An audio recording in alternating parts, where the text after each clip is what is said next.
That's this is headline for the month. Okay, and I always pick on Tony first, and Tony's always he's right on these headlines. Tony, I think the biggest headline you'll see next month will be related to legislation in financial services.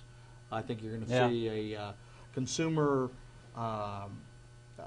some type of consumer financial legislation, something that would some protection for consumers in areas of finance. I think you're going to see some significant bank regulation. So that put the pinch on some banks. So you might not be long on banks. You might large banks in particular. I think will be. I think smaller financial institutions will kind of be somewhat under the radar, but large ones are going to be affected very dramatically. Roger, headline for the month.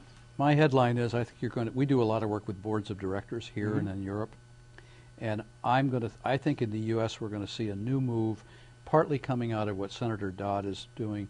We're going to see much more of a move towards restriction and new regulation in markets. We're going to see the SEC having to get tougher, and we're going to see Mary Shapiro runs the SEC, has been significantly distracted. Our suggestion is we're going to start to see more reform at the board level, making board activities more open and more collaborative. Right now, in Europe, the rule is you have to split the role of the CEO and board chair by law. Right. And not a bad law. No, in fact, it's one as a practice we put out there as a best practice. And I think you're going to start to see that, and it's going to start to trickle down in very profound ways over the next 2 to 3 years about how boards work, how responsive they are, and I think that's a good thing for shareholders. Absolutely. I think that's a great one. Separate the CEO from the chairman of the board or chairperson of the board. Right. Okay, my headline. I got two headlines. One is interest rates bounce up much higher. We're on the 10-year Treasury now bouncing around 4%, which is 80 basis points from what we saw maybe a year ago. So that's going to raise mortgage rates maybe 4.5 within the next month. I mean, that's 4.5 on the Treasury, which translates to maybe about two percentage points premium, depends on your loan, your credit score.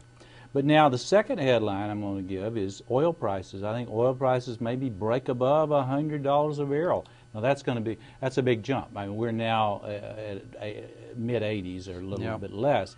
I think oil prices could jump above $100. Now what's going to cause that? This global expansion that we're talking about, but also the cheaper dollar. Now the dollar has strengthened recently, but I expect that dollar to weaken, especially with Geithner over in China hammering the Chinese to let their currency float, and which means it'll go up and our dollar will go down. So let's deal with it. So those are my two headlines.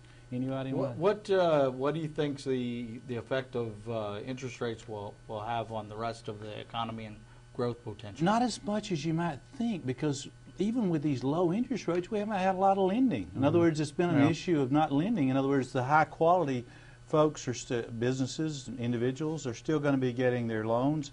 It's not going to have that much of an impact. It's a good point though, because a lot of folks are getting short, meaning they're betting against housing because of higher interest rates. I don't think that's going to be an issue. I think housing is going to continue to be an issue, but not because of the interest rates, because of other factors. But how does the energy prices that you talked about, which I think is disturbing but inevitable, how does that trickle down to the consumer? It trickles down in gas prices, but what else? Well, it's going to bounce. It just pulls the heck out of the buying power. Yeah. And as you're saying, I don't think it's going to pull enough. As I was saying, maybe you don't agree, Roger, and Tony may not as well. It's going to pull out some buying power. For example, the WalMarts. I mean, it's a great question though. How much? Because if it bounces up back to where it was $147 a barrel, which I don't expect, that would put a stake in the heart of the economy. It's not going to happen, but we're going to see higher oil prices. So. It's going to drive up transportation cost of all goods, especially commodities that we count on. Food supplies. They're already bouncing up there. You're seeing it in the grocery stores now. Absolutely. Oh, absolutely. Yeah. And the Fed says, it's not a problem. I say problem. Is it going to add to inflationary pressures? I think it will. We're already seeing it above what the Fed says they're comfortable with. But here's the problem. we're seeing a CPI, which is a market basket, but within that basket, you've got a heck of a lot of things. Some up, some down. It's like 1 foot in the fire and 1 in the refrigerator. On average, you're okay. It's just the foot in the fire and a foot in the refrigerator. Not so good. So that's what we're seeing, and that's where we are on our survey. Overall, at commodity level, too high.